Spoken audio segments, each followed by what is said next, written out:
J'ai senti l'étreinte d'une terre nouvelle et grasse.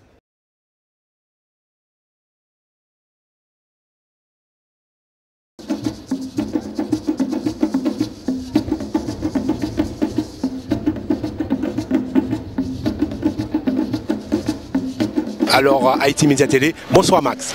Bonsoir et bonsoir à tous les auditeurs et aux téléspectateurs plutôt. En fait, aujourd'hui, on va dire mémoire, c'est organisé par CM98. Représente quoi pour vous?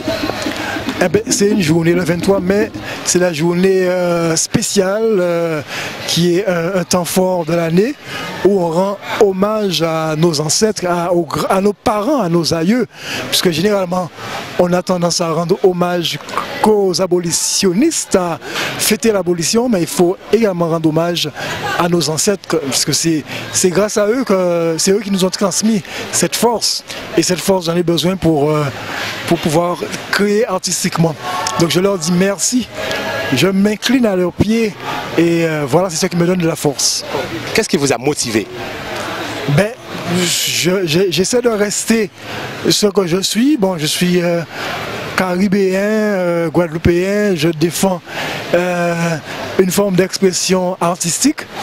Et je pense que cette expression a sa place partout, aussi bien dans l'Hexagone que dans le monde. Donc je fais juste non seulement mon travail, mais ce que je porte profondément dans le cœur.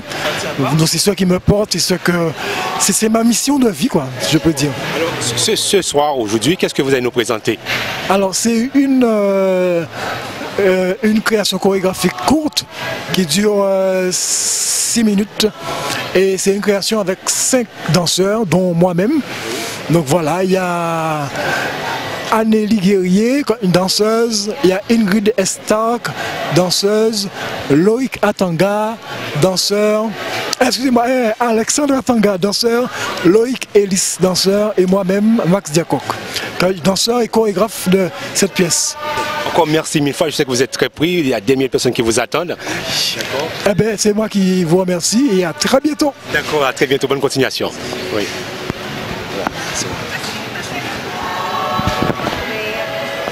Alors. Bon Ben, qu'est-ce que tu fais ici là, toi? Ici, aujourd'hui, représente bien sûr un grand jour, mais j'aimerais que ce soit vous qui me dites, parce que je vous ai vu avec un grand Choubou. Ben, un grand Choubou qui est mon idole, tu le sais très bien. Donc Tabou Combo, Tabou Génération, c'est la même chose, quoi. D'accord. Ça se confirme? Ça se confirme, exactement. Ok. Ok, merci.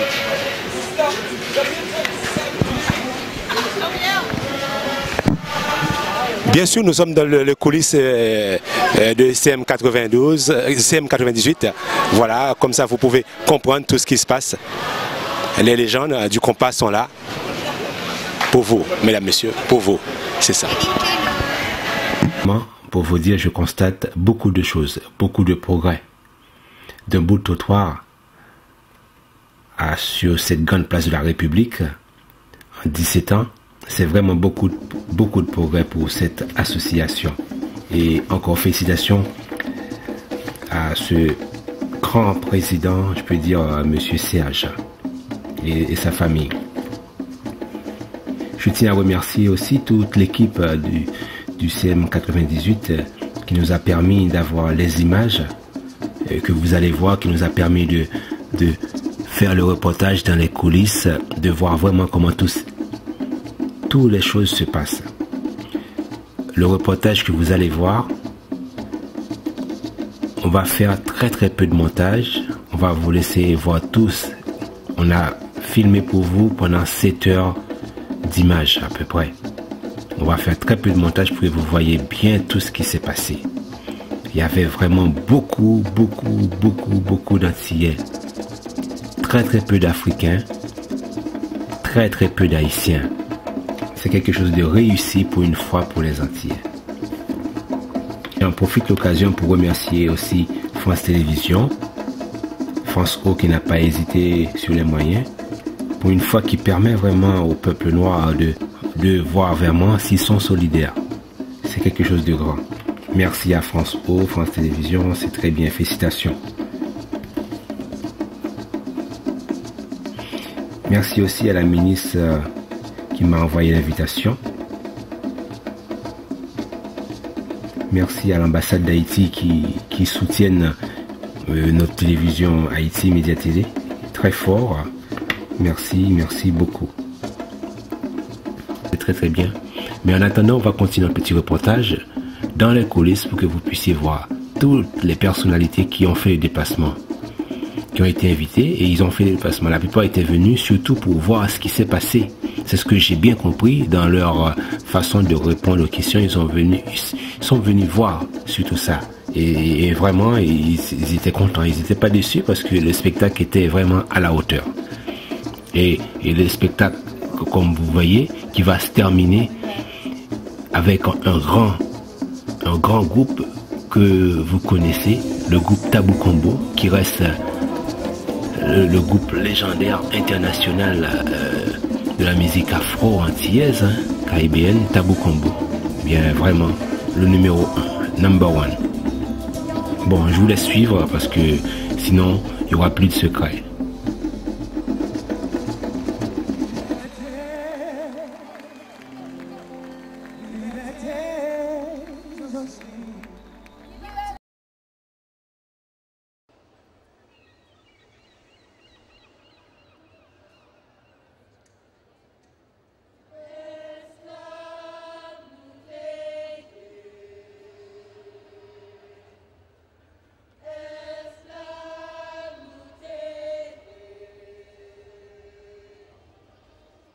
J'ai entendu déchirer le silence et les cris des enfants. C'était un matin blême, une journée... Première république noire indépendante au monde, donc nous ne pouvons pas ne pas être présents à ce jour. C'est en ce sens que l'ambassade d'Haïti est à vos côtés, est aux côtés des siens, que ce soit James Germain ou Tabou Combo qui existe et qui existera toujours. Merci. Merci. Voilà. Bon, bonsoir. Bonsoir. Alors, c'est Haïti Média Télé. bien sûr, bon, je vous laisse. Oui, alors bonjour madame. Alors je voulais vous interviewer au sujet de la commémoration de l'esclavage aujourd'hui. Qu'est-ce que vous en pensez de cette journée? Bon, pour moi, c'est une journée justement pour faire savoir nos aïeux que nous sommes toujours présents justement là pour pouvoir continuer le combat dont ils n'ont pas pu mener et aussi faire savoir comme quoi que on portait des tenues. Les tenues, on l'a présenté aujourd'hui pour savoir comme quoi elles s'habillaient aussi coquettement. Parce que quand on parle d'esclavage, les gens qui ne connaissent pas pensent qu'on était toujours habillés un peu en rayon ou bien demi-habillés, qui veut dire bus nu et tout. Mais à savoir aussi, c'est vrai qu'au moment, tout au début, tous ceux qui étaient dans les cales de bateau et tout, c'est vrai, on n'était pas beaucoup habillés, mais tous ceux qui travaillaient dans les champs ou chez les blancs créoles, comme on dit, ou béquets, eh bien, on les habillait de façon pour au moins qu'ils soient quand même décents devant les invités. Absolument, surtout quand ils travaillaient dans les champs de coton. Voilà. Ça, c'est très important. Voilà, dans les champs de coton, et voilà, ou bien quand ils, par exemple, les béquets faisaient aussi leur fête. Absolument. Voilà. Eh bien, c'est très bien parce qu'au moins... Elle courait de case en case, de hameau en hameau. Elle couvrait les murmures incrédules. L'esclavage était fini, définitivement aboli. J'ai dansé au son du tambour et des battements de main. J'ai loué Schellcher et les républicains. Liberté, égalité, fraternité. On ne se doutait pas du long chemin qu'il nous restait encore à parcourir.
écrit à l'encre noire sur un épais registre. Il était cela tel un bijou précieux. Je n'étais plus un bien meuble, mais un citoyen français. J'ai vu souvent... Bayoui. Et on poursuit avec Viviane Romana, vice-présidente du CM 98 et conseillère régionale. Viviane Romana.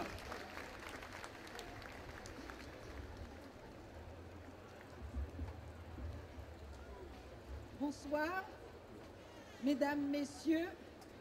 Ben, vous êtes nombreux. C'est génial. Vous allez bien? Ben, écoutez, nous sommes très contents de vous voir aussi nombreux. Et nous allons passer à une partie qui est très importante.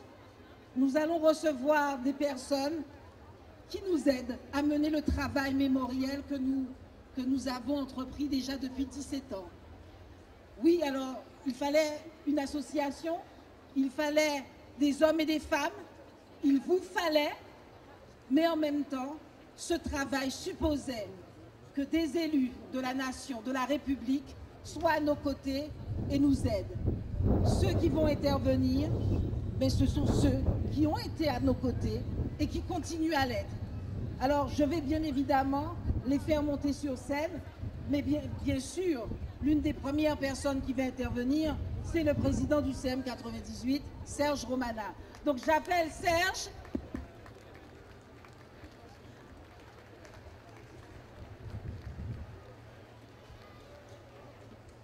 Alors, après Serge, j'appelle également quelqu'un qui a été déterminant au moment où nous devions réaliser le site en choucage. Alors je sais que certains d'entre vous, vous avez été rechercher votre nom, le nom de l'aïeul esclave, celui qui le premier le porta. Nous avons un site en choucage, un site qui s'appelle le site en choucage.com, qui permet de retrouver cet aïeul. Victorin Lurel, président de la région Guadeloupe, a été celui qui le premier nous a permis effectivement de créer ce site en choucage. Je demande donc à Victorin Lurel de monter sur scène.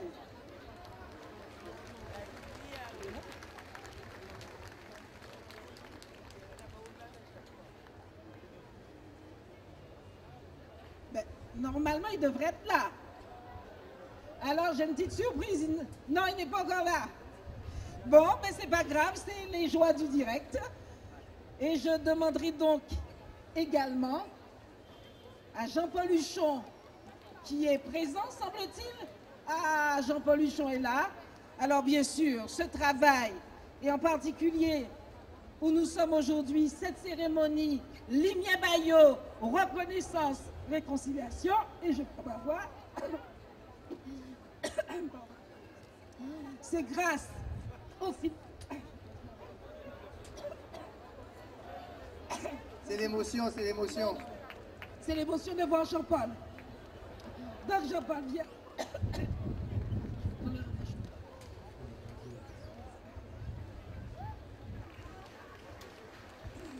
Bye Fasla. Non mais j'ai... Très grand soutien de la région Île-de-France. Et donc nous demandons également et aussi un soutien très précieux depuis 2 ans, depuis 3 ans même. C'est le soutien du ministère des Outre-mer. Et aujourd'hui, avec nous, la ministre des Outre-mer, Madame Georges Paul-Angevin. Merci Georges d'être avec nous.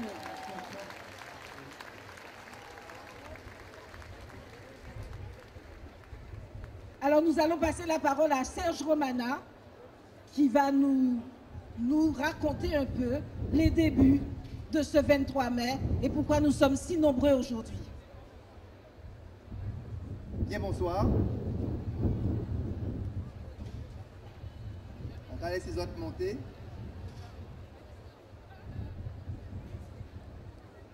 Nous sommes vraiment très nombreux ce soir. Et c'est le début. Je ne sais pas si la place de la République prendra tout le monde, mais en tout cas, ce qui est certain, L'année dernière, nous vous avions dit que nous serions en République. Il fallait conquérir la Bastille d'abord pour conquérir la République. Et nous sommes en République.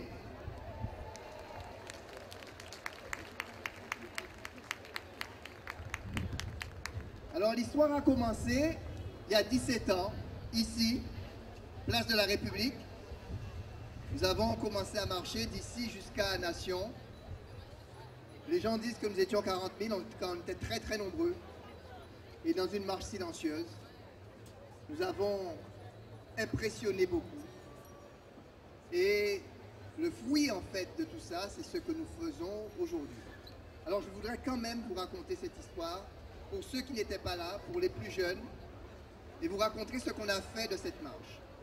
Alors en fait, tout a commencé le 23 janvier 1998. Le gouvernement français avait décidé de commémorer l'abolition de l'esclavage. Alors nous, ça fait longtemps qu'on commémore l'abolition de l'esclavage, Victor Schœlcher, c'est bien. Mais nous avions une petite idée dans la tête. On s'est dit, mais il faut quand même peut-être honorer la mémoire de nos parents qui ont souffert de l'esclavage. Et donc ce 23 janvier 1998, dans les locales de la MIDAG, nous étions une soixantaine de personnes. Alors nous étions des étudiants à l'époque. Et oui, j'ai vieilli. Et il y avait tout le monde. Il y avait des indépendantistes qui voulaient faire la révolution. Il y avait des départementalistes qui voulaient commémorer Schœlcher. Il y avait toutes sortes de personnes. Et ça partait dans tous les sens. Mais on le savait. Et on a posé la question que je peux vous poser là aujourd'hui. Ok, d'accord. Mais où, quand et comment avons-nous déjà honoré la mémoire de nos parents qui ont souffert de l'esclavage? Lorsqu'on a posé cette question, il y a eu silence. Personne n'a pu répondre à cette question. Et à ce moment-là, on leur a dit, eh bien écoutez, faites ce que vous voulez. Les indépendantistes vont commémorer la révolution de 1848, ceux-là vont commémorer telle chose, les schœlcheristes telle autre chose, peu importe. Et ce qui est important, il y a un jour dans l'année où nous devons honorer la mémoire de nos parents qui ont souffert de l'esclavage. Et à cette idée, tout le monde a adhéré. Et les mois qui ont suivi, à Gossainville, à Sarcelles, à Saint-Denis, un peu partout en Île-de-France, des militants sont allés apporter donc cette nouvelle. Et le 23 mai 1998, nous nous sommes retrouvés ici et nous avons décidé de marcher lentement, de marcher en silence, sans revendication. Nous ne souhaitions pas de revendication contre les Blancs, contre les Français, pour une raison. Nous souhaitions à chaque pas retrouver le lien qui devait nous unir avec nos parents qui avaient souffert de l'esclavage. Et lorsque nous sommes arrivés à Nation, nous avons pris l'engagement devant la foule qui était là, comme vous ce soir, que tous les 23 mai, nous allions honorer la mémoire des aïeux, de nos parents qui ont souffert de l'esclavage. Et cette décision, nous l'avons tenue. Depuis 1998, tous les 23 mai, nous honorons nos parents. Il n'est pas encore arrivé un 23 mai où nous n'aurons pas les parents. En 2013, à Saint-Denis, il y avait la grêle. Il faisait 2 degrés. Nous étions là à honorer la mémoire de nos parents. Parce que nous avions dit qu'il pleuve, qu'il vente, qu'il neige, qu'il y ait du soleil. Nous allons honorer la mémoire de nos aïeux qui ont souffert de l'esclavage. Et nous avons tenu bon. Et pour vous convaincre de ça, ce que nous avons fait, c'est que nous avons été chercher leurs noms dans les archives. Les noms que vous avez retrouvés. Nous avons passé 10 ans dans les archives. Une centaine de militants ont photocopié, ont tapé, ont mis dans des livres. Nous avons abîmé nos yeux pour que vous puissiez retrouver par un simple clic sur un site qu'on appelle Enchoucage le nom de vos parents.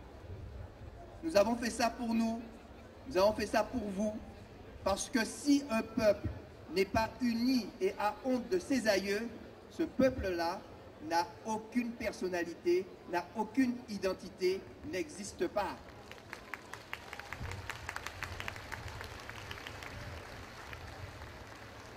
La mémoire sacrée des parents est une colle entre nous.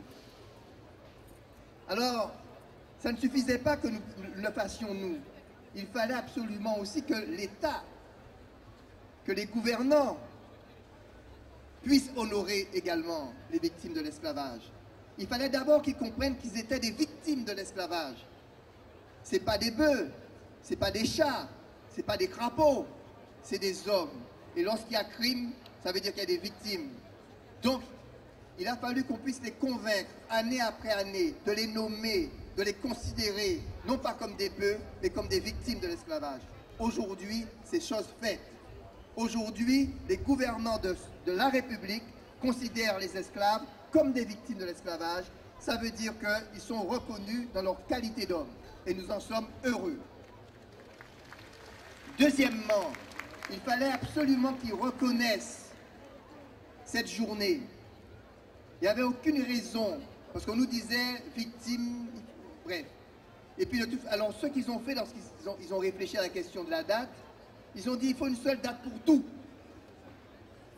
Mais pourquoi le 27 janvier on honore que la mémoire des victimes de la Shoah qui ont été libérées par l'Armée Rouge? Ce n'est pas l'Armée Rouge qu'on commémore, c'est la mémoire des victimes qu'on commémore. Lorsqu'une femme est violée, on ne va pas honorer la femme qui s'est battue, reconnaître la victime du viol et en même temps celui qui l'a libérée de son viol si quelqu'un l'a libérée. La victime et honorer des victimes, c'est quelque chose de fondamental.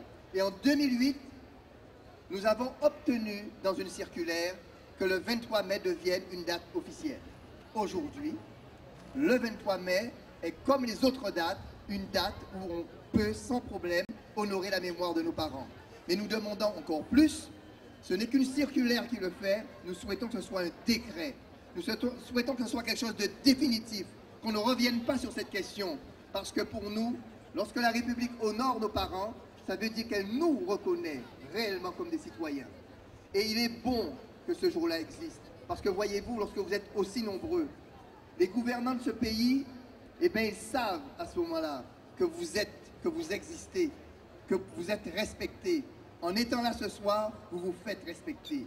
Voyez-vous cette idée d'une mémoire qui est apaisée. Nous ne sommes pas là pour refaire le match de l'esclavage. L'esclavage, il est passé. D'accord? C'est fini. On ne peut plus rien faire contre ça. Mais par contre, nous, on peut honorer nos parents.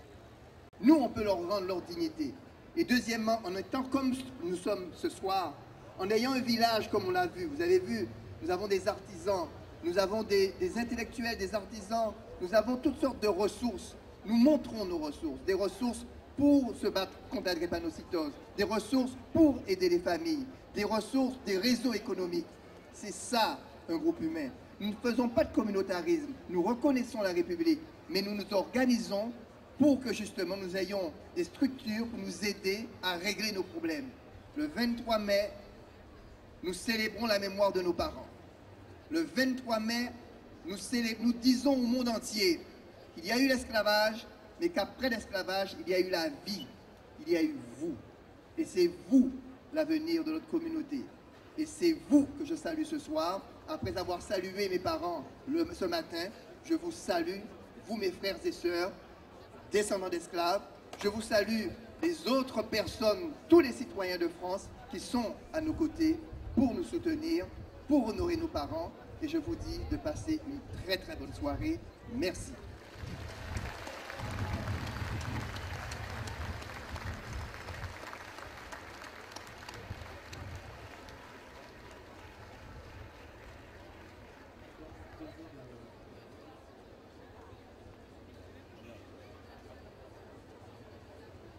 C'est chic d'avoir un pupitre. Hein. Bah, c'est plus facile. Parce que le discours, je l'ai écrit, alors je voulais vous le dire vraiment. D'abord, je salue Madame la Ministre qui est à mes côtés, bien sûr. Nous nous voyons souvent avec Georges Pau et nous faisons, je crois, avancer la cause, notamment des départements et territoires d'outre-mer. Je salue aussi Christiane Taubira que j'ai croisé tout à l'heure et qui était là avec vous il y a quelques instants. Je voudrais bien sûr dire mon admiration à Serge Romana qui vient de parler avec beaucoup de force et qui est à l'origine de cette date importante que nous célébrons aujourd'hui. Puis je voudrais saluer Viviane Romana, mais elle est partie, mais elle est derrière nous. Hein. Et parce que Viviane est conseillère régionale d'Île-de-France, et dans notre assemblée, c'est elle qui porte ces thèmes et ces batailles importantes. Et puis je vous présente aussi, mais vous le connaissez, mon vice-président Abdellah Kachouri. J'ai aussi une vice-présidente très modeste qui est en bas de la tribune, Corinne Bord. Vous voyez que la région est venue un peu en force. C'est normal parce que depuis le début, nous soutenons ce mouvement. Depuis 2008, nous soutenons ce mouvement. Et nous avons déjà donc une sorte de septennat de lutte à vos côtés. Nous sommes réunis ici pour réparer une blessure dans la chair et dans l'âme de ces millions d'esclaves qui ont été réduits à la condition de sous-hommes, d'êtres de second rang qui ne méritaient pas leur place au sein de l'humanité, comme l'a dit Serge avec beaucoup de force tout à l'heure. C'était des hommes et des femmes, pas des animaux. Une blessure dans l'histoire de France. Notre mémoire aime à rappeler notre gloire placée. On aime beaucoup parler des valeurs républicaines, on en a parlé énormément il y a encore peu de temps, au début de l'année, à cause des événements que vous savez. Et pourtant, dans cette République qui a des valeurs auxquelles nous croyons, l'esclavage reste une tâche indélébile. Dans cette France qu'on aurait rêvée, immaculée, innocente et protectrice. Une blessure, enfin, à nos valeurs. La République, elle est assise sur notre devise nationale. Liberté, égalité, fraternité. C'est celle que tous les hommes voudraient voir vivre. Et si nous avons nourri ici le rêve de cette communauté de destin, n'oublions jamais que les esclaves des siècles passés ont été longtemps laissés à la porte de notre maison commune. C'est une vie faite d'humiliation, de violence et de misère, celle qu'ont connue beaucoup de peuples colonisés, en pillant leurs terres et leurs richesses, en niant leur culture, en les soumettant au travail forcé. Les colons ont détruit une mémoire collective de plusieurs générations. Je voudrais redire ce qu'a dit le poète algérien Kateb Yassine, qui exprimait ce sentiment de perte et de spoliation de son héritage. Il disait « Ainsi avais-je perdu tout à la fois ma mère et son langage, les seuls trésors inaliénables et pourtant aliénés. » Nous sommes donc ici pour guérir cette blessure. Depuis la marche du 23 mai 1998, qui a donné son nom à ce comité qui vous a réunis ici, nous avons choisi de faire de cette date un temps de recueillement.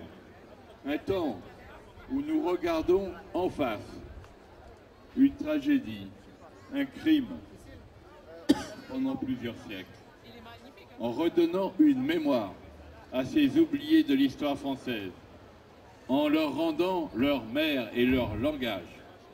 Nous reconstruisons notre propre histoire, car la mémoire de l'esclavage dans les anciennes colonies françaises n'est pas l'affaire d'une communauté, d'une minorité. C'est l'affaire de toute une nation. Accepter cette mémoire, la sortir des oubliettes,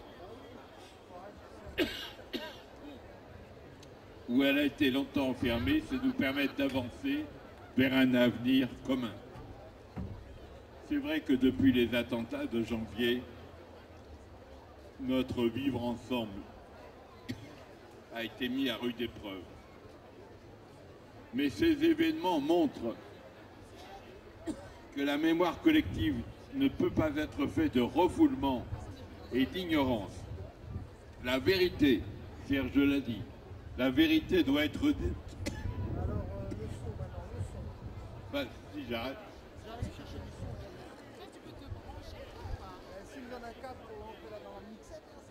Une sorte de poussière. La vérité doit être dite.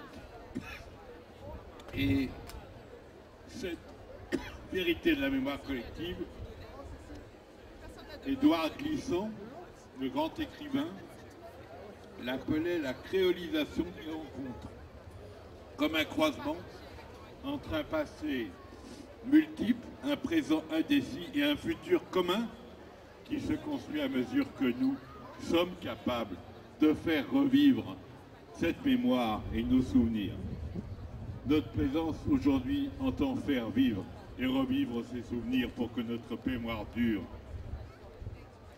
À propos de la Shoah, à laquelle Serge a fait allusion, l'écrivain italien Primo Levi, qui fut déporté, disait « Un peuple sans mémoire est un peuple sans avenir ».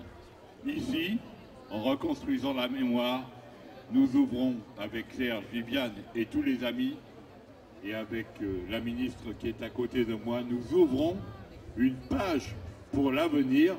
Plus jamais, bien entendu, l'esclavage ou le mépris, mais faisons vivre les vraies valeurs de la République. Vous les méritez. Merci beaucoup.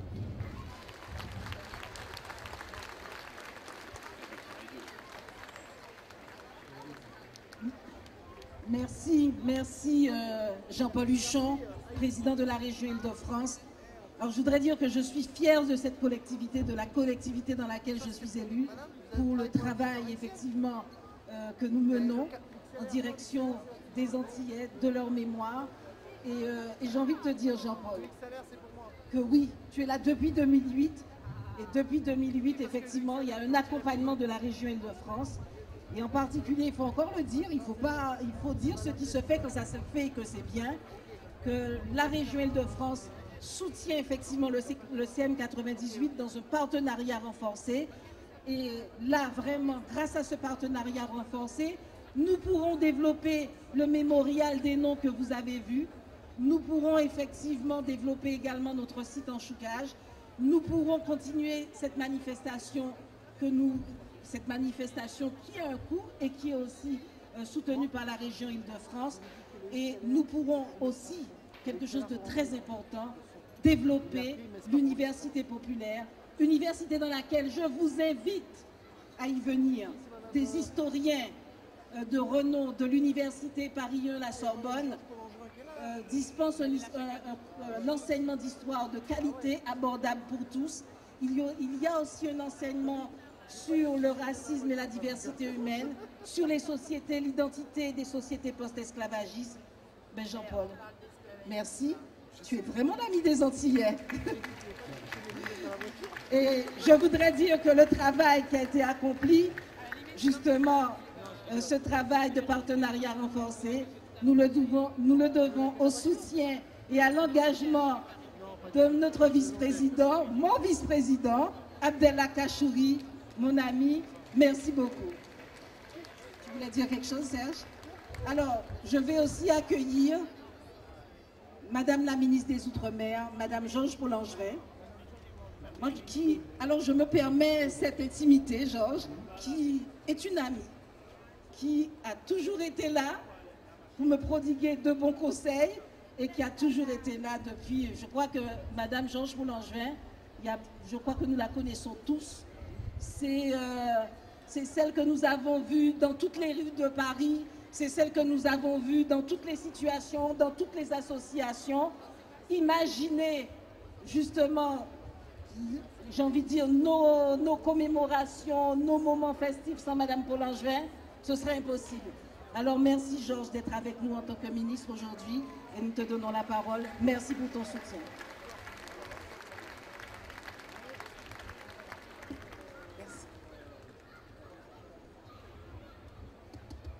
Oui, bonjour chers amis. Donc je salue Monsieur le Président de la région, Monsieur le Vice-président de la région et surtout évidemment Serge et Viviane Romana qui depuis de longues années se battent pour que la mémoire des esclaves soit présente dans Paris. J'ai envie de dire quel chemin parcouru depuis ce fameux jour de mai 98, où effectivement on était parti d'ici pour aller à la Bastille, avec cette idée qui effectivement est simple, mais qui n'avait pas été énoncée auparavant, c'est qu'il y avait eu crime, il y avait eu esclavage, mais ça signifiait qu'il y avait eu des victimes de l'esclavage qui avaient été oubliées. Et c'est vrai que Serge nous avait dit, mais tous ces gens qui sont morts dans l'océan, tous ces gens sans sépulture, il faut qu'on fasse quelque chose pour que, quelque part, on puisse rappeler leur mémoire, qu'on puisse les faire revivre. Et pour tous ceux qui n'ont pas eu de tombeau, évidemment, le seul tombeau, c'est la mémoire des hommes, c'est la mémoire de tous ceux qui sont là aujourd'hui, qui sont là chaque année pour se souvenir de ce qu'a été le martyre de nombreuses générations d'hommes. Donc aujourd'hui, grâce à ce chemin parcouru, eh bien, et grâce au travail qui est fait depuis 15 ans par le CM98, mais petit à petit, nous redonnons une identité, un nom à ces gens qui étaient dans une sorte de masse indistincte et que nous ne connaissions pas. Je ne sais pas si vous avez eu l'occasion aussi de faire cette expérience, mais lorsque le CM98 m'a tendu un petit fascicule avec toute ma généalogie, en étant arrivé jusqu'à l'ancêtre qui était esclave et qu'ils avaient retrouvé en compulsant les registres de vente des notaires et des habitations. C'était sur l'habitation Longto. Je dois dire que ça a été quand même un moment d'émotion intense parce qu'on se dit l'esclavage de manière comme ça générale, mais quand vous voyez le nom de la personne qui était sur la vente notariée, eh bien vous vous dites qu'effectivement, à la fois c'est une joie parce qu'on met un nom sur l'ancêtre et en même temps on se dit oui, c'était une période où les hommes et les femmes pouvaient se retrouver sur une liste après les meubles et à côté des animaux. Donc cette période-là, effectivement, ne fait pas honneur à notre pays. Mais il est important de se dire que ce sentiment étrange que nous ressentons face à cela, eh bien, il y a eu dans ce pays d'autres personnes qui l'ont ressenti. Et depuis tout à venir danser, à poser des questions après si vous voulez. Merci.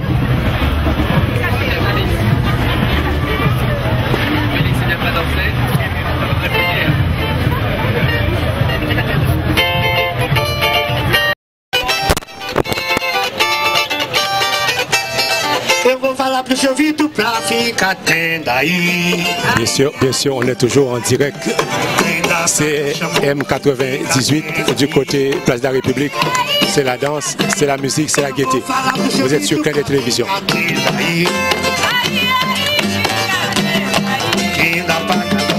Fica atento aí.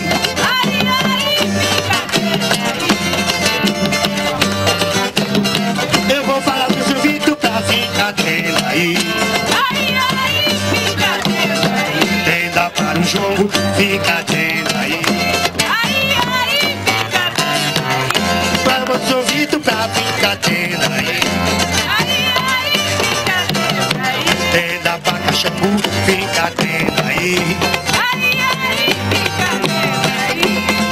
Eu vou falar presidente tá do jogo e convidar a toda a gente. Ó Tereza ficou contente por ironizando bigode alegremente. Falei da rezadeira, balaiada e uma fazenda. Vou recordar do Caxambu e do Candombeiro. O 13 de maio no terreiro a dançar. Falei, eu vou falar pro seu Vitor pra ficar atento aí. Tenda para o jogo, fica atento aí.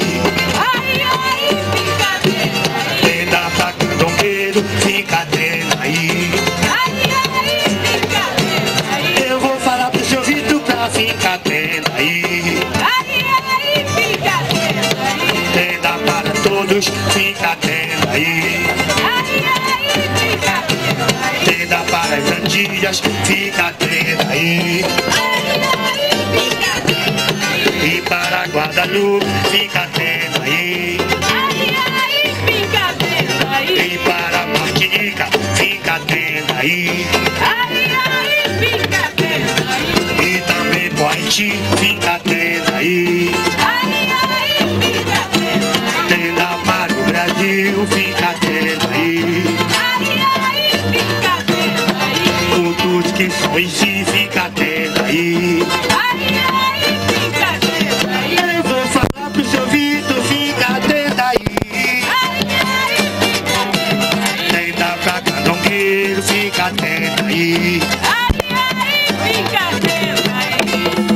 vou falar com o presidente e convidar a toda a gente.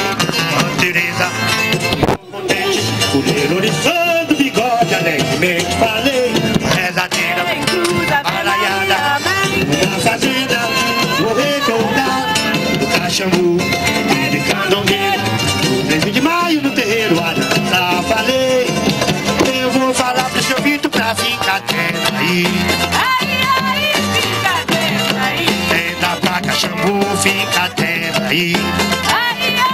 Fica atento aí. Tenda pra Candomblé, fica atento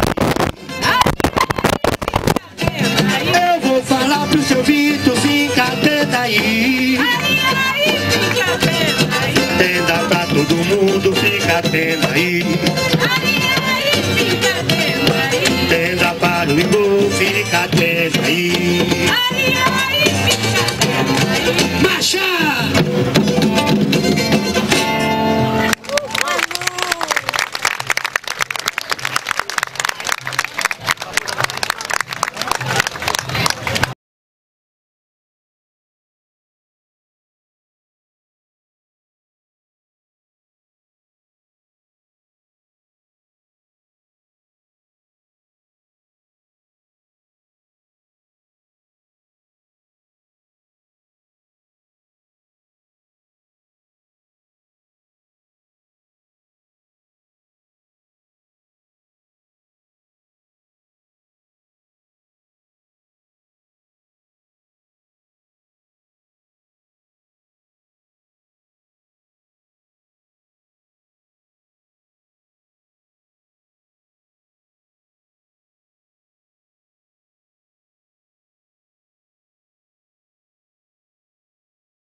Alors, on a commencé avec un peu de retard, inconvénient du direct.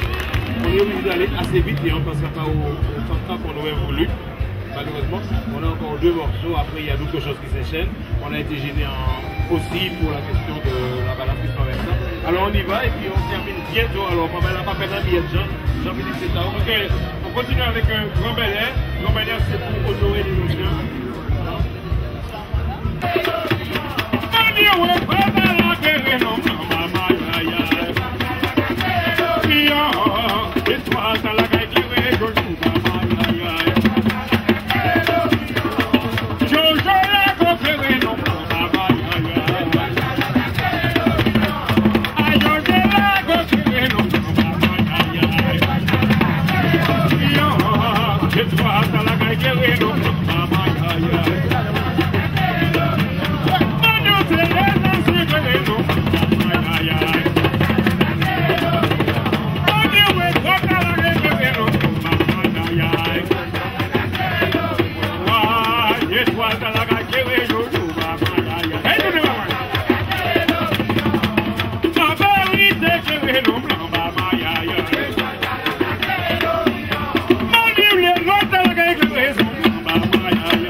Dans l'espoir que ça changera quelque chose.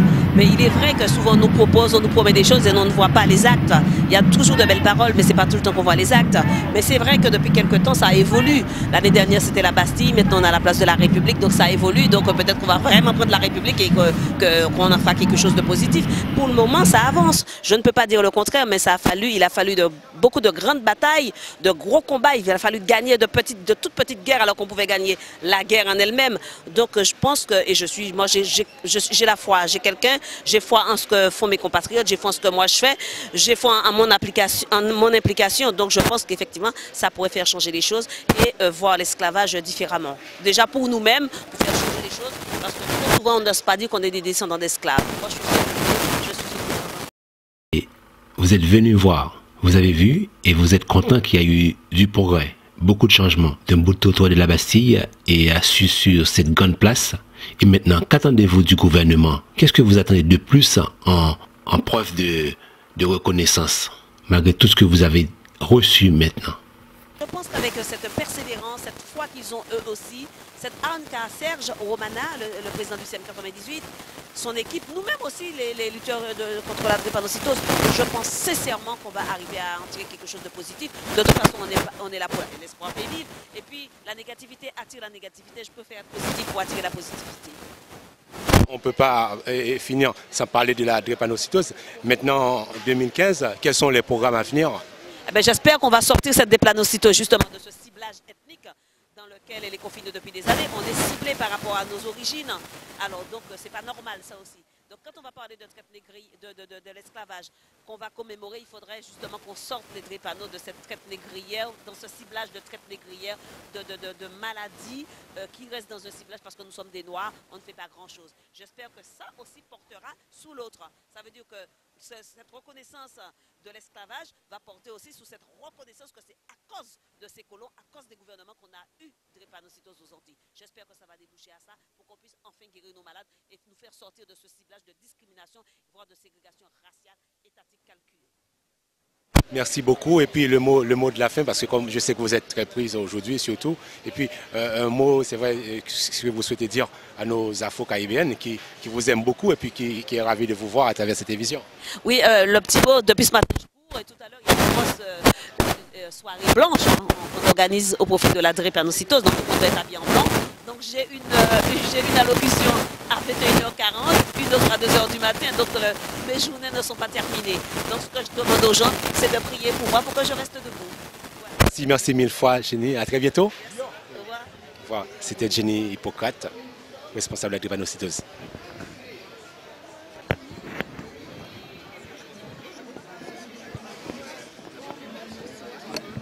Bien sûr, on est toujours au CM 98. Alors il y a Madame Christiane Taubira qui est là. S'il y a des dates différentes dans chaque territoire d'outre-mer, c'est parce qu'il y a eu des insurrections fortes, puissantes. Et en 1983, enfin toutes les années 70-80, les gens se sont battus, les militants indépendantistes, les militants associatifs se sont battus pour qu'il y ait une date fériée de commémoration dans chaque territoire. C'est en référence à une insurrection dans chaque territoire. Il y a eu des insurrections pendant tout le temps. Ce qui est constant dans la période de la traite négrière de l'esclavage, ce sont les révoltes, c'est la résistance. C'est constant. Donc il y a eu des grandes, il y a eu des fortes, il y en a eu qui ont capoté, il y en a eu qui ont réussi. Voilà, donc 1848, c'est la date du décret. Du décret donc l'abolition.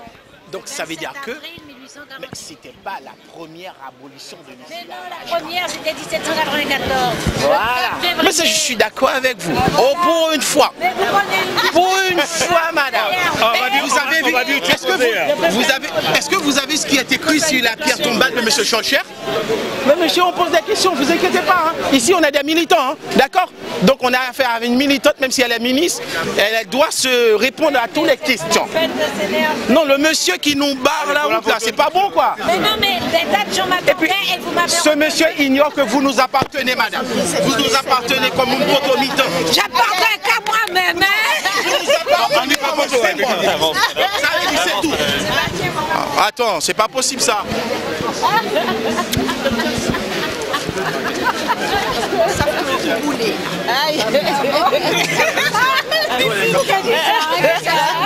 Vous mettez rouge à lèvres. Ah oui, c'est ce que j'ai dit, rouge à lèvres. Oui, j'ai dit. Tu prends la rouge à lèvres qui ne coupe pas. Moi, c'est grave. Vous mettez de deux côtés, vous mettez. Ça va?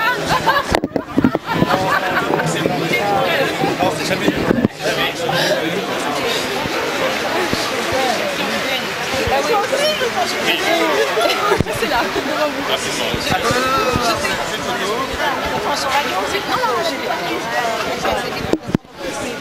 Alors, je sais que vous êtes d'origine. Mettez-vous ensemble. Enchanté. Je sais que vous êtes d'origine guyanaise, donc cette date du 23 mai vous touche forcément. Il y a de plus en plus de personnes présentes chaque année. Est-ce que vous pensez que c'est un événement qui va prendre de l'ampleur? Il va en prendre inévitablement parce que de toute façon c'est une histoire qui a été longue, elle a été dense. Le commerce triangulaire a concerné toute l'Europe, pratiquement toute l'Europe. D'abord l'Europe atlantique bien entendu qui était impliquée dans la traite négrière et le commerce du retour des épices, mais évidemment dans l'esclavage dans les colonies. Et même les pays d'Europe qui n'ont pas de frontières, qui n'ont pas de côte atlantique, étaient impliqués parce qu'il y avait un système financier auquel participaient les pays qui eux-mêmes n'étaient pas directement impliqués dans l'Afrique. Toute l'Europe est concernée, toute l'Afrique évidemment est concernée, et les Amériques, la Caraïbe sont concernées, plus l'océan Indien. Donc c'est l'histoire du monde. Et si on ne veut pas regarder cette histoire, on ne comprend strictement rien qu'aujourd'hui au monde, aux zones d'influence, aux relations privilégiées, à la circulation des langues européennes dans les différents continents, au métissage, à la créolisation, à l'existence de langues particulières, les créoles. Et vous savez, comme l'expliquait Édouard Glissant, les créoles, ce n'est pas juste des langues, ce sont des véhicules d'imaginaire. Et on ne comprend rien à tout cela si on ne veut pas regarder en face l'histoire de la traite et de l'esclavage. Donc c'est une histoire longue, dense, qui de toute façon va s'imposer.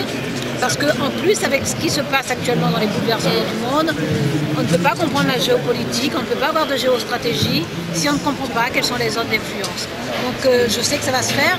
La loi de 2001, de toute façon, a prévu et impose l'enseignement dans tous les programmes scolaires, à tous les niveaux d'enseignement. Parce qu'en plus, moi je pense, et c'est pour ça que je suis battue pour cet article 2, je pense qu'il faut que les enfants découvrent ça avec les adultes. Parce que c'est d'une telle violence. Une telle violence. Oui, et puis si découvrir ça.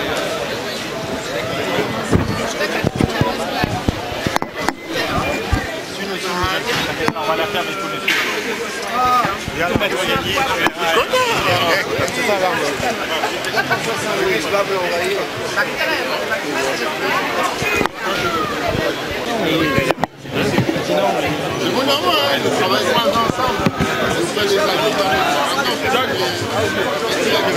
Merci.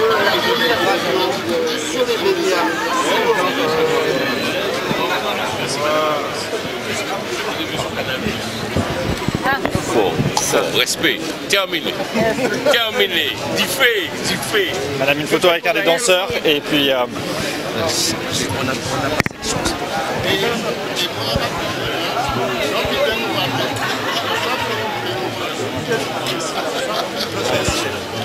Je suis une ça va la santé.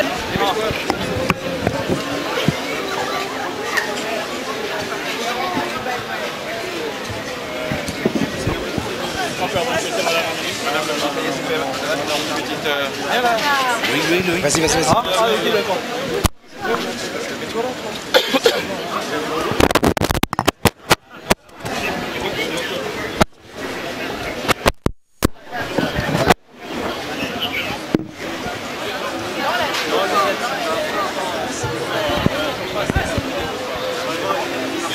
Vous êtes présent, on vous a vu sur scène en ce 23 mai qui représente mémoire. Alors, qu'est-ce que cela représente pour vous? Ben, ça représente... C'est un moment de recueillement, c'est un moment de commémoration, c'est un moment aussi de réconciliation entre toutes les ethnies qui composent notre société créole. Alors je suis président des producteurs de bananes, c'est pas la raison pour laquelle je suis là aujourd'hui. Je suis là aujourd'hui parce que je suis martiniquais.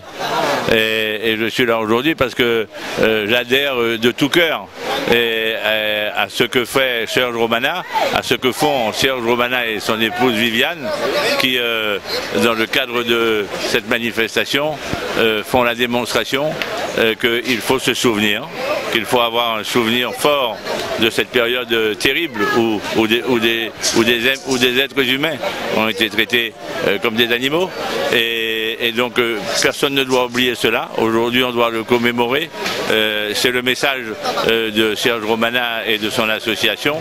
Et étant martiniquais, j'ai considéré que ma place était là, parmi vous, parmi eux, parmi toute cette population antillaise et aussi de l'outre-mer, parce qu'il n'y a pas que des Antillais qui manifestent avec beaucoup de sincérité, beaucoup de conviction et beaucoup de cœur.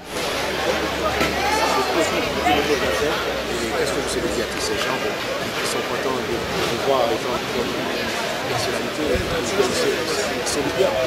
Ah mais écoutez, quand on est martiniquais et quand on est un vrai martiniquais, si je puis dire, un martiniquais de souche, ce que je suis et que ma famille est depuis longtemps, être ici est pour moi quelque chose de tellement normal et quelque chose de tellement sentimental.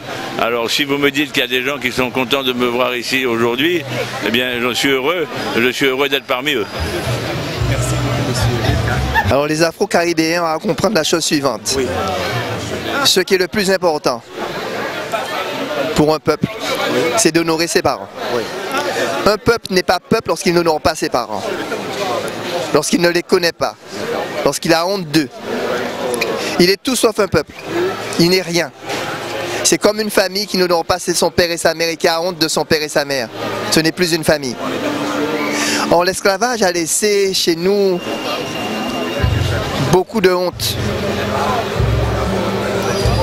Il faut donc faire l'effort de dépasser la honte et de voir dans ses parents des survivants. Et nous sommes donc des enfants de survivants et il faut en être fiers. Je ne suis pas dans une attitude de guerre, je suis dans une attitude de réconciliation par rapport à ses parents. Et ce qu'on fait aujourd'hui, c'est de prendre tous les moyens pour les honorer. C'est très important. D'accord. Et ceux qui disent qu'on devrait tourner la page, changer un peu, vous pensez? Mais non, mais quelle est la communauté qui tourne la page de son histoire? Vous connaissez ça? Y a-t-il une communauté au monde qui tourne la page de son histoire? Ça n'existe pas. Ce qu'il faut, c'est qu'il faut arrêter de souffrir de cette histoire. Lorsqu'ils disent qu'il faut tourner la page, c'est que ils ne comprennent pas l'importance et ça ne leur fait pas du bien de se rappeler de cette histoire. Donc ils disent qu'il faut tourner. Parce que souvent, cette histoire est prise par des personnes qui ont beaucoup de mal et qui sont dans une situation de revendication, donc de division. Donc c'est pour ça que les gens disent n'allez pas déterrer les morts parce que ça va nous mettre dans un état pas possible. L'idée n'est pas de déterrer les morts, l'idée est d'apprivoiser les morts, entre guillemets. L'idée est de comprendre que c'était des hommes et des femmes qu'il faut aimer, qu'il faut honorer. Et une fois que vous faites ça comme ça, vous savez, lorsque nous retrouvons nos aïeux, nous avons fait un travail de généalogie où on retrouve nos aïeux, ça nous met de la paix à l'intérieur. Beaucoup de paix à l'intérieur. Et ça nous permet d'être entre nous, de nous voir, de nous sourire. Et ce jour-là, vous voyez, regardez comment les gens sont. Hein? Ils sont contents. On sait qu'est-ce qu'on fait là. C'est tout ce que l'on fait. On est content. Donc, on n'est pas là dans un monde de bisounours. Hein? Tout le monde est beau, tout le monde est gentil. Hein? C'est pas ça. C'est que tout peuple sur terre a un jour où il honore son histoire, il honore ses aïeux. C'est normal ça. Et ceux qui souhaitent que ça doit être plus que reconnu et demandent d'être indemnisés pour l'esclavage. S'ils arrivent à le faire, c'est bien. Mais à ce moment-là, il faut qu'ils gagnent une guerre. Je ne sais pas comment ils vont faire pour gagner la guerre pour ça. Il faut qu'ils la gagnent, hein, parce qu'il faut aller convaincre, il faudrait aller dire aux Français, vos aïeux nous ont exploités en pleine crise économique, et bien donnez-nous de l'argent. Bon, ben s'ils arrivent, mais je pense que c'est pas là le problème. Vous voyez, la Guadeloupe et la Martinique ont reçu beaucoup d'argent. Et pourtant, les problèmes dans la tête ne sont pas réglés. C'est pas l'argent qui est la chose principale. Ce qui est principal, c'est qu'un peuple soit bien dans sa peau, dans son histoire. Exactement comme un individu doit être bien dans sa peau et dans son histoire. C'est lorsque vous êtes bien dans votre peau et dans votre histoire que vous pouvez marcher devant. Si vous êtes plein de contradictions, si vous avez vu votre père vous battre, si vous avez honte de vos parents, eh bien vous avez honte de vous. Et à ce moment-là, dans vos rapports avec les autres, vous êtes mal. Et en faisant ce travail-là, on apaise les consciences, de façon qu'on soit plus rassemblés entre nous et qu'on puisse construire notre devenir. Merci beaucoup, Monsieur Serge. Merci à vous. Presque, on va dire, une 15 000 personnes. Alors, cette journée représente quoi pour vous? Tout d'abord, je voudrais féliciter les organisateurs d'avoir pu nous organiser une manifestation de cette taille. Hein. Et pour l'instant, ça se passe très bien, sans heurts, sans mouvement de foule, hein, dans l'apaisement, dans le recueillement aussi. Et je voudrais féliciter Monsieur Romana et Serge Romana et Viviane Romana d'avoir eu cette conviction depuis le départ, d'avoir cru au CM 98 finalement, et avoir cru dans ce travail de mémoire qui est un travail essentiel pour un groupe humain. Donc aujourd'hui, si nous sommes là, c'est grâce à eux tout d'abord. Ensuite, le travail de mémoire, c'est un travail qui permet à l'homme de se confronter à son histoire et aussi de l'inscrire de manière pérenne pour la génération future. Et ce qui se passe aujourd'hui, c'est l'histoire qui se construit, c'est l'histoire qui va se dérouler demain, et c'est l'histoire qu'on va transmettre à nos enfants. Donc c'est important parce qu'on est en train de commémorer nos aïeux, on est en train de commémorer le fait que des millions de personnes ont été déportées d'Afrique, ont été transportées dans les îles. Et aujourd'hui, nous sommes les afrodescendants, nous sommes quelque part une parcelle d'eux. Et cette parcelle 2 demande à travers cette commémoration que l'entièreté de l'être soit reconnue et que finalement que nous puissions les rejoindre dans cette espèce comment dirais-je, d'universalité et qui nous permettrait aussi d'être en paix avec nous-mêmes. Mais est-ce que vous pensez que, comme disent les autres, il devrait avoir indemnisation? Ben écoutez, on s'est déjà vu une première fois là-dessus. Moi, je suis ferme sur cette question d'indemnisation, de réparation. Moi, je pense que quand un crime a été commis, il est normal qu'il y ait indemnisation. Donc ce que je vous le répète, c'est que ne pas reconnaître, ne pas réparer un crime, c'est ne pas reconnaître que le crime a été commis. Ensuite après, on va nous perdre dans des détails de oui, comment on va faire, est-ce que c'est de l'argent sonnante et trébuchante, est-ce qu'on va trouver un tel ou un tel. Non, là on se perd dans des questionnements stupides, je dirais. Je pense que nous avons suffisamment d'experts chez nous, de personnes intelligentes qui sont capables de quantifier les choses, de savoir de quelle manière, de faire des propositions, et je pense que les gens sont suffisamment intelligents pour savoir de quelle manière procéder à une réparation. Je pense que quand ça a été le cas pour d'autres types de personnes, on ne s'est pas posé ce type de questions. On n'a pas dit que le crime est irréparable, donc il ne peut pas y avoir de réparation. On a très bien pu chiffrer l'irréparabilité du crime. Donc je pense qu'il faut arrêter de nous raconter des histoires. Il faut arrêter de nous raconter des histoires. Et nous devons tenir sur la réparation parce que la génération future nous en tiendra rigueur si nous ne le faisons pas. Voilà. Et une dernière question, monsieur, parce que vous savez très bien, il y en a de l'autre côté qui disent que on devrait oublier, laisser tomber parce que c'est pas bon, on devrait tourner la page sur ça. Quel est votre avis là-dessus? Moi, mon avis, c'est que on est sous une pensée, on va dire, judéo-chrétienne. Le pardon, l'oubli. Bon, vous savez, c'est ce qui a été instillé dans l'esprit des esclaves. Hein. Vous savez, on a été formaté, on a été éduqué dans le christianisme, le grand pardon. Mais ce qui est paradoxal, c'est que ceux-là même qui ont inventé ce christianisme ne pardonnent jamais. Hein. Eux, ils prennent tout, hein. En liquide ou en chèque, il n'y a pas de problème, ça passe. Donc, si vous voulez, il faut sortir un peu de cette espèce d'esprit, je veux dire, qui s'abat sur nos épaules et qui nous lobotomise un peu l'esprit et qui nous empêche de raisonner par nous-mêmes. Nous sommes des gens suffisamment adultes et intelligents pour comprendre ce qu'est une réparation, ce qu'est un crime.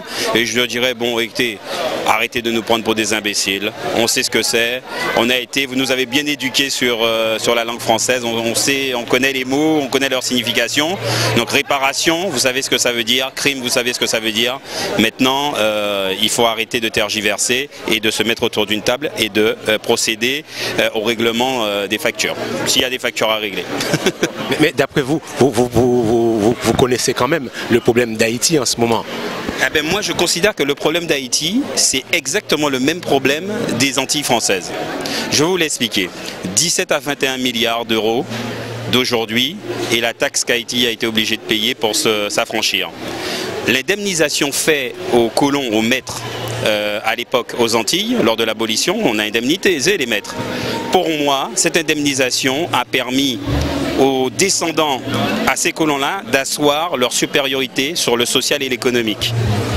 Et en assoyant leur autorité sur le social et l'économie, ils ont verrouillé jusqu'à aujourd'hui pratiquement l'accès aux afrodescendants à une économie, à une situation sociale, et on voit que cette hiérarchisation sociale, cette espèce de tract, continue encore de miner la société antillaise. Donc pour moi, la dette, la taxe qu'Haïti a payée, pour moi c'est l'équivalent de la souffrance engendrée par l'indemnisation des maîtres à l'époque, puisque socialement, l'afrodescendant est toujours en bas de l'échelle.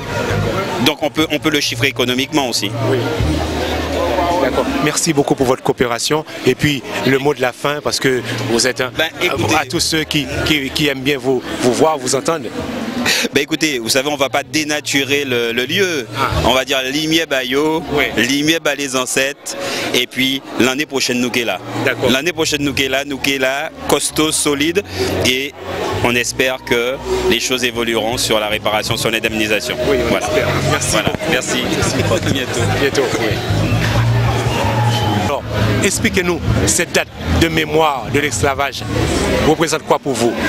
Vous savez que pour nous, surtout les Haïtiens, eh bien, c'est une date commémorative, à savoir qui représente un symbole au sein de l'humanité tout entière.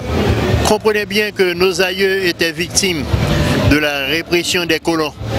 Depuis jusqu'ici, nous sommes toujours vraiment victimes à partir de l'époque jusqu'ici. Nous ne pouvons pas oublier, n'est-ce pas vrai, ce que nos ancêtres ont subi de l'époque de l'esclavage jusqu'ici. Aujourd'hui, pour nous, représente un jour commémoratif. C'est le plus grand jour mémorable pour ma part. Et je pense que tous les autres peuples noirs concernés, tous ceux qui reviennent de l'Afrique, ne peuvent jamais oublier ce qui a été, n'est-ce pas vrai, dans le passé et jusqu'ici, qui continue, n'est-ce pas, sous une autre forme. Donc l'esclavage d'hier, c'était l'esclavage d'hier. L'esclavage d'aujourd'hui, c'est une autre forme d'esclavage. Vous voyez bien que la technologie se développe, mais nous avons pu détecter que nos frères et sœurs sont tombés sous les balles des voyous et nos frères et sœurs sont toujours victimes à partir, n'est-ce pas vrai, les petits colons qui reviennent. Donc aujourd'hui pour nous, c'est un jour mémorable et inoubliable. Grâce à Christiane Taubira, Madame la ministre, eh bien bon, on a pu remettre les points sur les i, les barres sur les t, les cédilles sous les c. Donc aujourd'hui pour nous c'est un grand jour.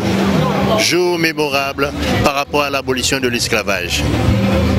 C'est vrai. Un jour mémorable. On a vu que le groupe Tabo Combo a fait le déplacement. On a vu que beaucoup d'artistes viennent à Paris pour cette grande journée. Et Haïti dans tout ça maintenant, comment vous souhaitez que les Haïtiens comprennent tout ça, ce geste? Je dois vous dire que les Haïtiens, ils ont compris du fait que Haïti est le premier pays noir francophone indépendant depuis 1804 jusqu'à nos jours. Donc le peuple haïtien, c'est un peuple combatif. Savez-vous bien que le peuple haïtien a un drapeau, d'accord, qui est un drapeau symbolique par rapport à ce que Dessalines a pu faire pour la race noire. Eh bien aujourd'hui nous pouvons dire merci Papa Dessalines, merci Jean-Jacques Dessalines le Grand, merci, merci, merci pour l'humanité tout entière. Aujourd'hui je peux vous dire que Haïti est un peuple libre, Haïti c'est un pays libre. Vive Haïti chérie, pays indépendant. Grâce à Haïti, tous les autres peuples noirs ont pu retrouver la liberté. Merci, merci. Bien sûr, Monsieur Bibil, mais je ne peux pas finir cette interview sans parler que c'est vrai, la France qui est un grand pays et vraiment qui nous a permis, c'est vrai, de faire ce qu'on veut, vraiment. Et on a vu dernièrement le président Hollande était en Haïti, oui. Il a passé, il a dit quelque chose. Alors, quel est votre avis sur son passage? Je conçois que le président Hollande, dès sa visite en Haïti, il a pu constater que Haïti aura toujours besoin de la France. Parce que depuis le jour que Haïti a eu son indépendance, eh bien le peuple haïtien n'a jamais renoncé à la culture française. Haïti c'est un pays qui est dans la francophonie. Donc la France a intérêt quand même à apporter leur soutien au peuple haïtien. Parce que la langue française c'est une très belle langue. La culture française est riche et vivace. Bien que vous savez que le peuple haïtien quand même a une langue qui est le créole. Le créole est riche, n'est-ce pas vrai? Nous, le peuple haïtien, nous avons eu la chance d'être un pays, n'est-ce pas vrai, qui s'exprime en 4 langues. Le créole en tant que langue maternelle, la langue française également l'anglais et l'espagnol. Vous voyez, c'est un peuple qui est riche de capacités, riche de savoir-faire et de savoir-vivre. Je pourrais dire que le président de la République française a été en Haïti. Il a apporté vraiment son soutien au peuple haïtien. Nous vous disons merci et que ça doit pouvoir continuer. Vive Haïti chérie, vive la francophonie, vive la France. Merci beaucoup. Ok, mon grand, merci. Ok, merci. Représente quoi pour vous? Eh bien, c'est une journée de souvenirs pour nos aïeux. Parce que si nos aïeux ne s'étaient pas battus, on ne serait pas là. Et je profite pour dire que parmi les esclaves dont les noms ont été retrouvés, j'ai retrouvé mon arrière-grand-père qui avait matricule 1350. Du fait Armand, qui est mon grand-père, et sa tombe se trouvait à Gosier. Donc nous avons donc créé donc, le 58 avec Serge Romana, tous les amis, il y a quelques années. Et donc aujourd'hui pour nous c'est une journée de souvenirs et ça on le fait chaque année. On commence à Saint-Denis où nous avons créé cette association à Saint-Denis et nous sommes maintenant à Paris. Et je vous dirais que mon cœur est balance puisque entre l'outre-mer, les Antilles et Haïti, puisque j'étais à la fête du drapeau haïtien dimanche à Épinay avec l'association Hibiscus, avec Gaudi qui est la présidente, et donc avec d'autres amis d'Haïti, n'est-ce pas, qui me connaissent, donc nous étions ensemble, voilà. Et en plus de cela, je veux dire aussi que, bon, beaucoup de gens le savent, c'est moi qui ai accueilli en juin 2002 le carnaval tropical de Paris. Ah oui, je me souviens, oui, c'est bien. Et je suis aujourd'hui le régisseur adjoint. Oui. Et l'événement 2015 aura lieu le 28 juin prochain dans les rues de Paris. Le départ aura lieu à Bastille, arrivé à Bastille avec un tour à l'hôtel de ville de Paris. Donc on fera Bastille, hôtel de ville de Paris, pour retour à Bastille. Voilà. D'accord, bon, c'est bien.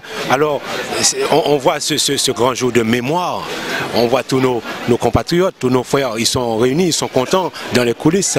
Mais est-ce que vous pensez que autour de cette jour de mémoire, il y en a qui peuvent aller jusqu'à demander, et c'est vrai, d'être indemnisés pour l'esclavage?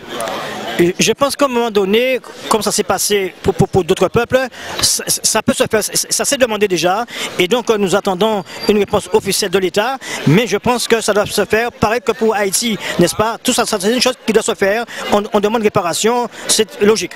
D'accord, c'est logique, mais il y en a aussi qui disent qu'on devrait tourner la page, parce que ça fait assez longtemps, on reste sur l'esclavage, mais il ne faut pas réveiller les morts, tout ça. Qu'est-ce que vous pensez de ceux qui disent qu'on devrait tourner la page?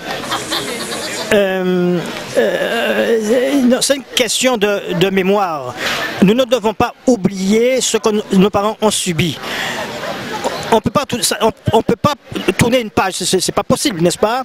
Nos enfants et nos petits-enfants doivent savoir ce qui s'est passé avec les aïeux, les anciens. On ne peut pas tourner la page, ça ne se fait pas. C'est une question de respect pour nos anciens. Et je vous dirais, mon cher monsieur, que quand je vais en Outre-mer, quand je me rends sous la tombe de mes ancêtres, je suis très heureux. Ce sont des gens qu'on ne peut pas oublier parce qu'ils se sont donnés pour nous, ils ont fait des choses pour nous. Donc il est hors question qu'on oublie, on ne peut pas oublier le passé, hein, n'est-ce pas? C'est pas possible. D'accord. Alors, bien sûr, quand on voit ce qui s'est passé, comment l'organisateur, et c'est vrai, le président Serge, a fait pour organiser ce grand événement aujourd'hui, enfin pas lui tout seul, toute l'équipe.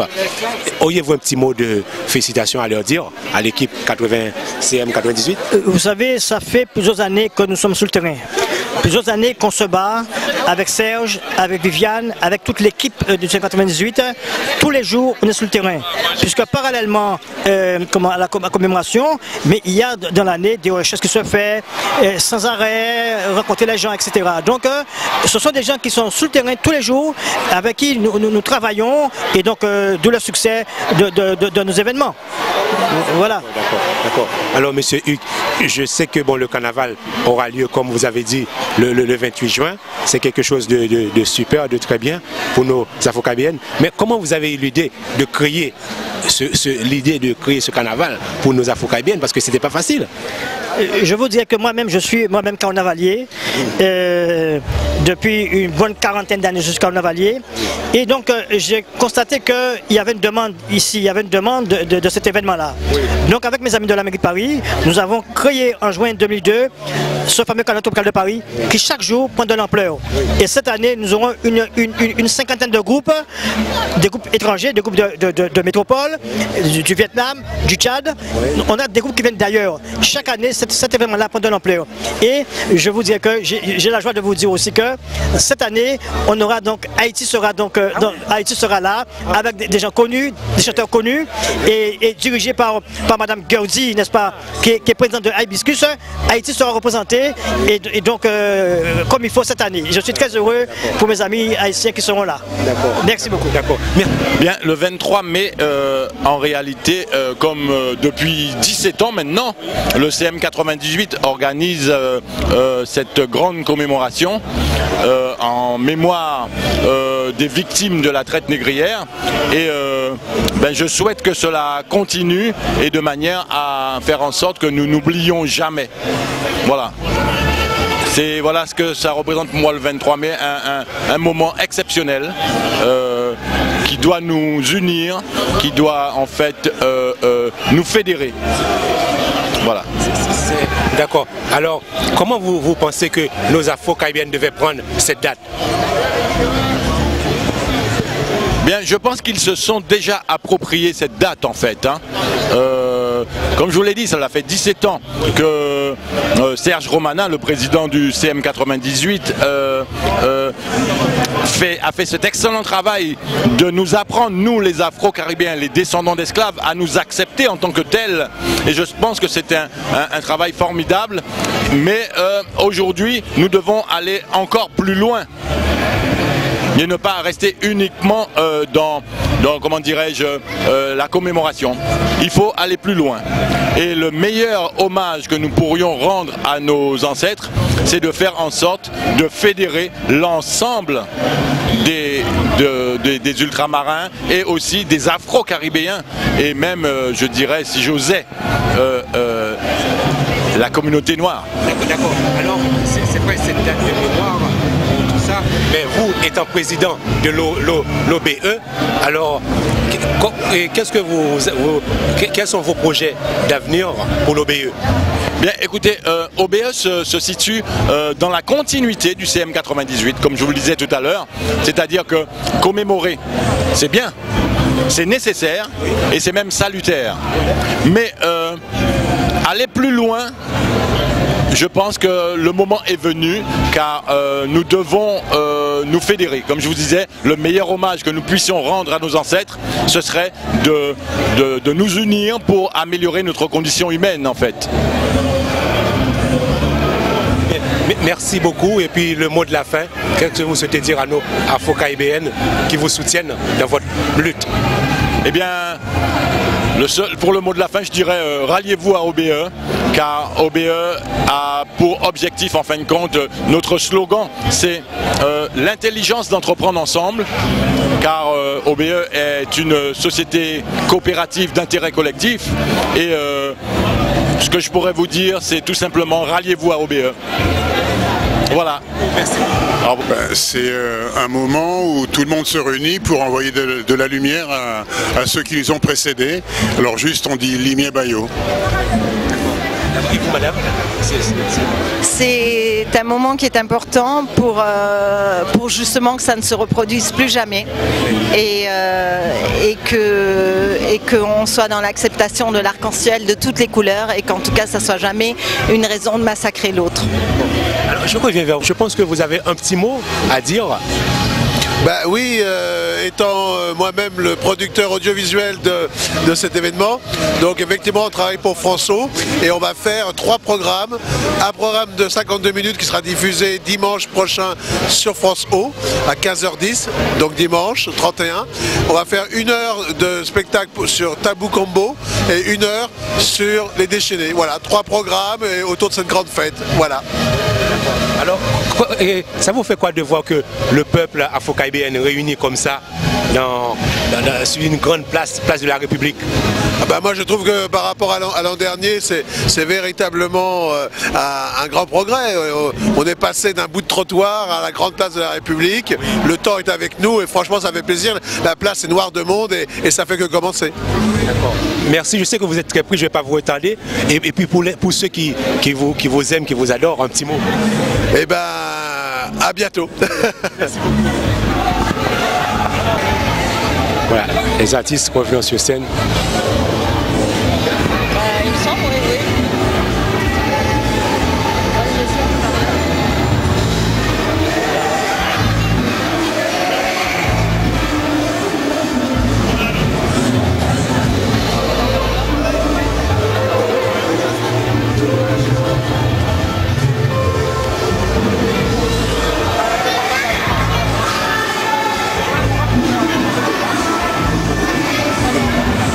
En fait, je tiens à vous féliciter. Mais expliquez-moi le secret. Comment vous avez fait pour réunir toutes ces personnalités ici? Parce que je vois, ils sont contents d'être ensemble. Mais en fait, je ne dirais pas que c'est simple, mais bon, en tout cas, ce que nous faisons depuis quelques années, c'est que nous avons constitué un réseau aussi bien d'artistes que de chefs d'entreprise, que de politiques. Un peu partout dans tous les secteurs en fait. Et cette journée-là, avec cette journée-là, ce que nous faisons, c'est ce réseau-là que nous faisons fonctionner. Avec ce réseau que nous faisons fonctionner, politique, économique, artistique, ce réseau-là, on le lui dit ce soir, le 23, il faut que vous soyez tous là. Si vous ne pouvez pas faites-nous part d'un ami qui peut venir, etc. Et c'est grâce à cela, grâce à ce réseau que nous avons tissé d'année en année, en nous faisant confiance dans ce que nous faisons, parce que ce que nous faisons avec sérieux, avec détermination. En fait, le réseau économique, social, etc. nous fait confiance. Et c'est comme ça qu'aujourd'hui, ce soir, on a pu avoir cette pléiade d'artistes, cette pléiade d'acteurs économiques. Mais voilà, vous me provenez dans la mémoire. Enfin, ce qui est de la mémoire, je peux pas vous en dire. En fait, moi je pense que surtout ce qu'on doit faire comme d'autres travail. Autre travail, c'est un travail au niveau ambition. Enfin, comment dire ça? C'est qu'il faut que nous apprenions que si nous pouvons quelque chose, si nous voulons arriver à quelque chose, il n'y a rien qui peut nous arrêter. La seule chose qui peut nous arrêter, c'est la mort. Mais il n'y a rien d'autre qui peut nous arrêter. Donc en fait, c'est ça. C'est que les gens doivent comprendre, c'est qu'il faut qu'ils aient confiance en eux, qu'ils aient confiance en l'autre et qu'ils travaillent ensemble. Surtout, c'est ça. Voilà, c'est ça. Qu'ils travaillent ensemble et qu'ils se fassent confiance l'un et l'autre pour pouvoir avancer, quoi.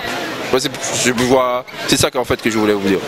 Ce 23 mai 2015 est pour moi un 23 mai comme les autres, parce que moi je fais partie de l'antenne du CM 98 de Villeneuve-Saint-Georges et cette date du 23 mai pour nous a été une date extrêmement importante. Donc nous d'abord nous commençons à commémorer à Villeneuve-Saint-Georges à 11 h le matin et au niveau local, et après nous rejoignons la commémoration nationale l'après-midi. Donc moi je m'occupais un peu de la partie sono sur l'esplanade cet après-midi. Donc cette date pour nous elle est déterminante, parce qu'en fait on est quand même dans la 17e année de commémoration. Moi j'étais déjà là lorsqu'on a fait la marche en 1998. Est-ce qu'il y a eu beaucoup de progrès en 17 ans?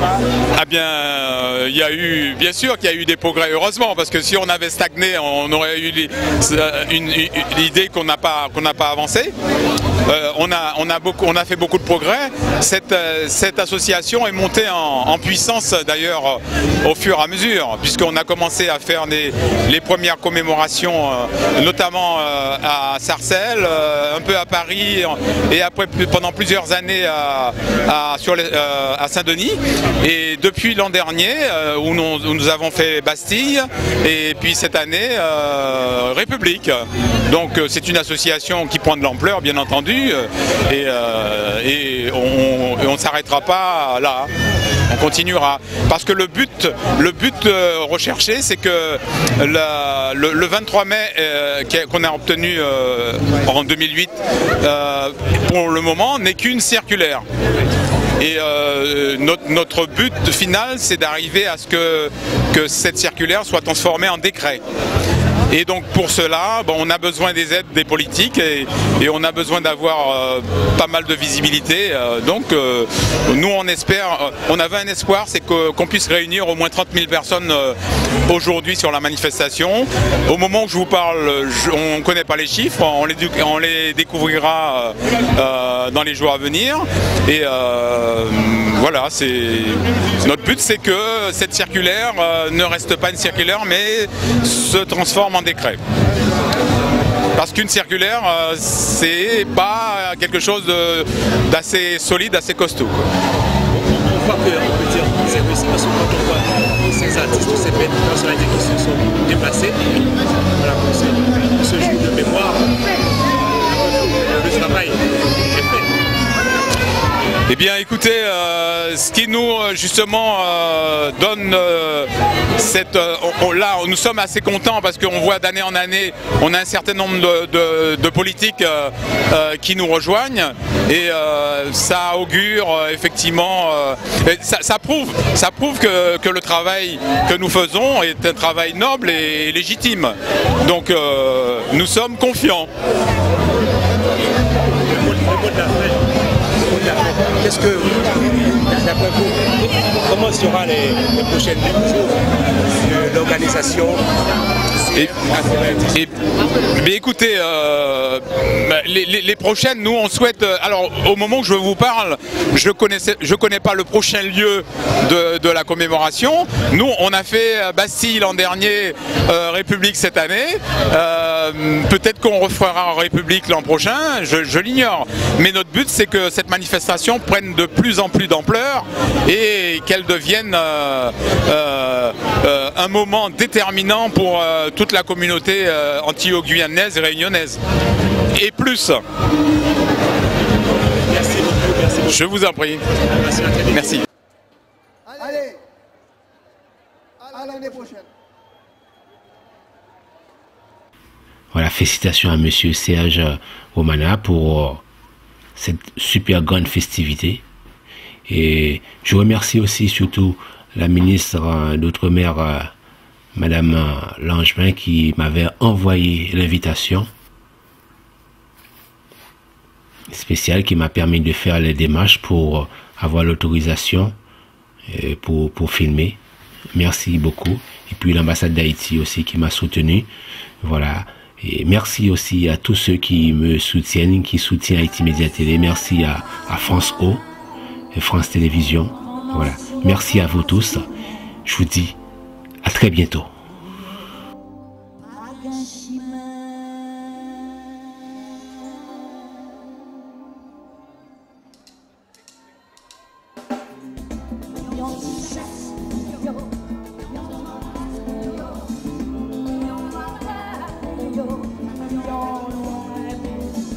Yo,